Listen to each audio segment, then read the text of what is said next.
Tukiwa bado ndani ya nchi ya Marekani kwenye swala ambalo linachukua nafasi zaidi duniani, na sio swala lingine bali ile swala la rapa mkubwa na king wa hip hop duniani anajulikana kwa jina la Shudi Combs ama Diddy.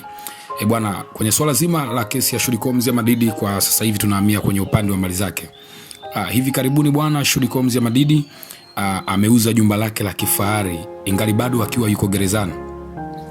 Jumba hilo la kifahari linalopatikana ndani ya maeneo ya Star Alley Miami, lakini pia ameuza na ndege yake binafsi yenye thamani ya mamilioni ya dola.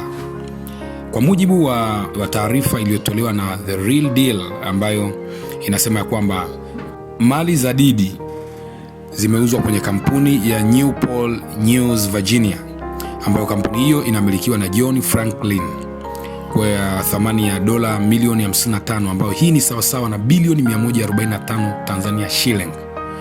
Yani kiufupi ni kwamba thamani ya pesa hizo ni unanunua kijiji fulani somewhere hapa Tanzania. Jumba hilo la kifahari ambalo limeuzwa na Shudi Combs ama Diddy, inasemekana ndilo jumba ambalo Shudi Combs ama Diddy alikuwa akiendeshia shughuli zake za masuala ya ngono, ambayo ndio kesi kubwa ambayo inamkabili mpaka sasa Shudi Combs ama Diddy kuendelea kuwa gerezani.